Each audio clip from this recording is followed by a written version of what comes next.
नमस्कार। इस आधिकारिक मार्गदर्शिका में आपका स्वागत है। आज हम बात करने वाले हैं कि नए राशन कार्ड के लिए ऑनलाइन आवेदन कैसे किया जाए और इसकी पूरी और सही प्रक्रिया क्या है। अक्सर ऐसा होता है कि नए राशन कार्ड बनवाने की प्रक्रिया थोड़ी मुश्किल या जटिल लगती है ना? तो हमारा मकसद बस यही है कि इस गाइड के जरिए हर एक स्टेप को इतना आसान बना दिया जाए कि कोई भी घर बैठे आराम से अप्लाई कर सके। तो चलिए देखते हैं कि हम आज क्या क्या कवर करने वाले हैं। सबसे पहले योजना का एक छोटा सा परिचय, फिर पात्रता और कौन-कौन से दस्तावेज लगेंगे। उसके बाद ऑनलाइन आवेदन की पूरी प्रक्रिया स्टेप बाय स्टेप, फिर आवेदन को फाइनल सबमिट कैसे करना है और आखिर में कुछ बहुत ही जरूरी निर्देश। तो चलिए सबसे पहले ये समझते हैं कि आखिर ये योजना है क्या और इसका मकसद क्या है। इस गाइड में हम आपको पात्र गृहस्थी यानी जो प्राथमिकता वाले परिवार होते हैं उनके लिए नया राशन कार्ड बनाने की जो ऑफिशियल प्रक्रिया है उसके बारे में बताएंगे। देखिए, ये सिर्फ एक कार्ड नहीं है, ये आपके परिवार के लिए खाद्य सुरक्षा को पक्का करने का एक बहुत ही जरूरी जरिया है और इसी के जरिए सरकार की कई दूसरी योजनाओं का भी फायदा उठाया जा सकता है। ठीक है, अब आते हैं प्रक्रिया के अगले और बहुत जरूरी हिस्से पर, पात्रता और दस्तावेज। देखिए, एप्लीकेशन शुरू करने से पहले ही ये पक्का कर लेना अच्छा रहता है कि हमारे पास सारी जरूरी जानकारी और कागजात तैयार हैं।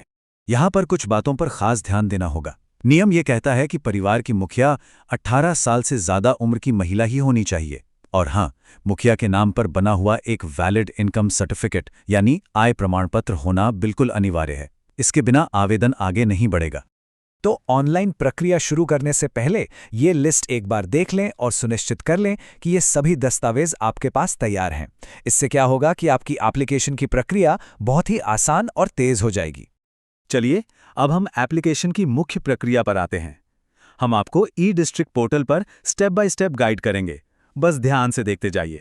तो सबसे पहले आपको पोर्टल पर जाकर अपना रजिस्ट्रेशन करना होगा। जब लॉगिन आईडी बन जाएगी तो आपके रजिस्टर्ड मोबाइल नंबर पर एक पासवर्ड आएगा। उसी पासवर्ड का इस्तेमाल करके आपको पोर्टल में लॉगिन करना है। अब लॉगिन करने के बाद ये स्टेप बहुत जरूरी है। आपको सीधे राशन कार्ड का ऑप्शन नहीं दिखेगा। आपको पहले एकीकृत सेवाओं या इंटीग्रेटेड सर्विसेज वाले ऑप्शन को चुनना होगा। उसी के अंदर आपको खाद्य एवं रसद विभाग और राशन कार्ड अप्लाई करने का लिंक मिलेगा।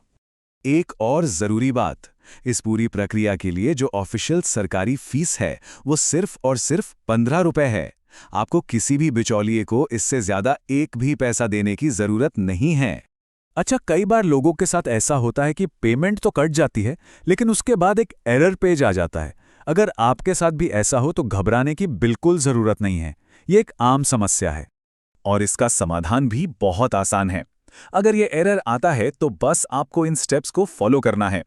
याद रखिएगा, यहां पर आपको वो रेफरेंस आईडी डालनी है जो पेमेंट करने से ठीक पहले जनरेट हुई थी।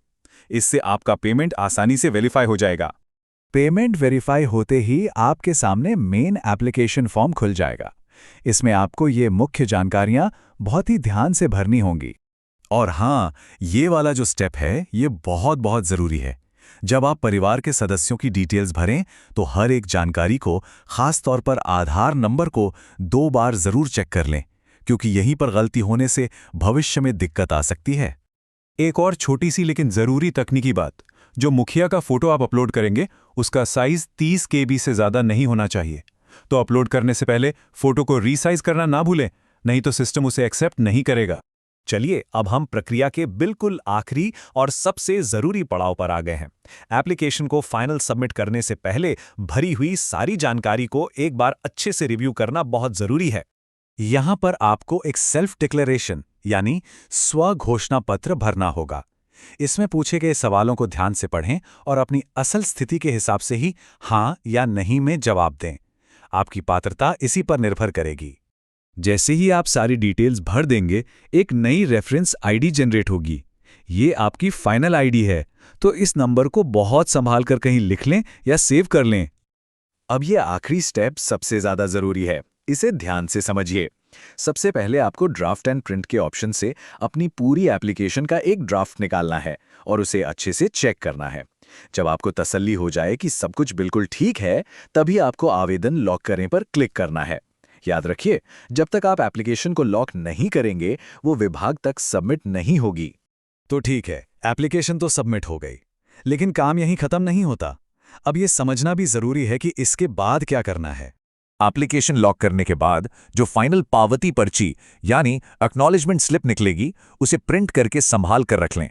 आमतौर पर 15 से 20 दिन लगते हैं प्रक्रिया पूरी होने में। इस समय के बाद आप ऑनलाइन लिस्ट में अपना नाम चेक कर सकते हैं। और अगर मान लीजिए किसी वजह से आपका एप्लीकेशन ऑनलाइन अप्रूव नहीं होता है, तो भी चिंता की कोई बात नहीं है। आप बस अपनी पावती पर्ची और बाकी सारे जरूरी दस्तावेज लेकर अपने तहसील या जिले के खाद्य विभाग के ऑफिस में संबंधित अधिकारी से मिलें। वो वेरिफिकेशन की प्रक्रिया पूरी करा देंगे। तो हमें पूरी उम्मीद है कि इस पूरी जानकारी के बाद आप इस सरल और आधिकारिक प्रक्रिया को अपनाकर अपने परिवार के लिए खाद्य सुरक्षा के लाभ आसानी से सुनिश्चित कर पाएंगे। धन्यवाद।